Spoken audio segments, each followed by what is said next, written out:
Salut, c'est Alex, ravi de vous retrouver sur la chaîne Macadam Shop. On se retrouve aujourd'hui sur une vidéo comment choisir son roller quad.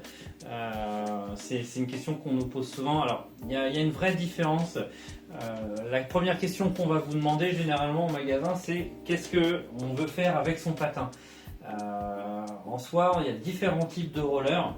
On va regarder finalement la roue qu'on va avoir dessus.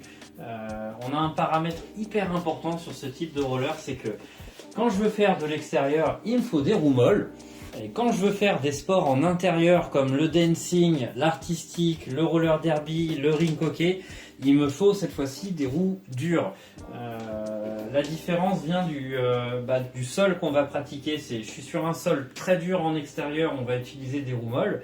Et sur un sol qui sera finalement plus mou sur des gymnases, des salles d'intérieur, on va monter en dureté. Donc c'est simple, c'est un roller extérieur, finalement c'est la roue qu'on met dessus, c'est-à-dire que je pourrais presque utiliser un patin artistique derby, mettre des roues molles dessus pour aller dehors. Alors ça marche, c'est simple, c'est que généralement il y a des marques très connues comme Impala, on est clairement sur du patin pour de la pratique en extérieur puisqu'on va être équipé de roues molles. Et derrière, quand on fait du dancing, généralement c'est des patins qui servent pas mal à s'initier sur ces pratiques-là. Il suffit de racheter des roues plus dures. Mais je peux tout à fait pratiquer en extérieur, je serai très bien. Et je peux tout à fait démarrer le dancing avec ce type de roller. C'est loin d'être un problème. On va avoir tout ce qui est patin typé basket aussi. Notamment ce que fait Rochess depuis des années. Il y a le Fila avec sa sneaker qui est plutôt chouette sur ce type de choses. On a des choses assez sympas comme le Voyager chez Shaya. Voilà. Et après, on va avoir tout ce qui va être custom, où finalement vous nous ramenez votre chaussure et derrière on va percer les trous et monter le patin qui convient à ce que vous allez faire. On choisit la platine et les roues ensemble par rapport à la pratique. Voilà, tout ça, je suis vraiment clairement plutôt sur ce que je montrais là, sur de la pratique extérieure. On est équipé des fameuses roues molles. Alors, quand je dis mou, c'est jusqu'à 84 à peu près en dureté. Après, on va avoir tout ce qui va être patin plutôt dédié sur des sports intérieurs. On a pas mal de choix sur les patins derby, un peu d'artistique. Voilà, alors clairement, par exemple, je prends mon R3 qui est un roller de derby. C'est le patin Fresh Meat quand on débute le sport. Celui-ci va être équipé en roue extérieure. On est sur de la outdoor, donc ça permet de pratiquer dehors. Derrière, pour le derby, il me faut un jeu de roue dure en plus.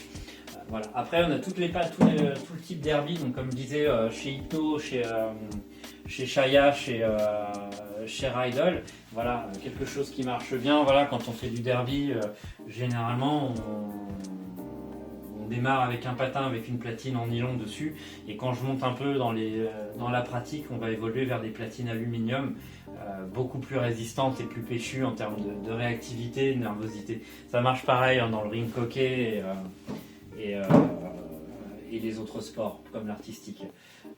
Après c'est pareil, pour l'extérieur, je vais retrouver des critères comme ça qu'on peut regarder. Je vous ai montré les différents types, mais finalement ce que je peux regarder aussi, c'est le type de platine que je vais avoir en dessous. Là par exemple, j'ai une platine nylon qui convient très bien à un débutant. Et par exemple chez Impala, on va pas trouver une platine en alu extrudée comme celle que je montrais sur le patin de derby.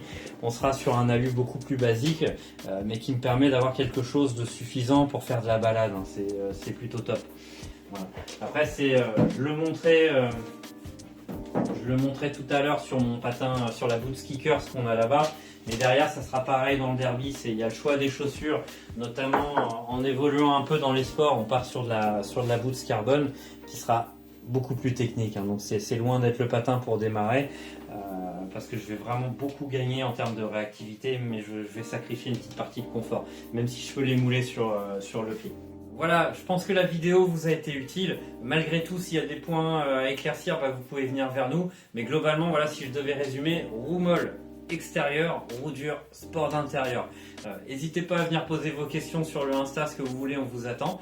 En attendant, si la vidéo vous a plu, n'hésitez pas à mettre un pouce, vous abonner si ce n'est pas encore fait, liker et partager auprès des potes. Voilà, moi je vous dis à la prochaine pour une autre vidéo.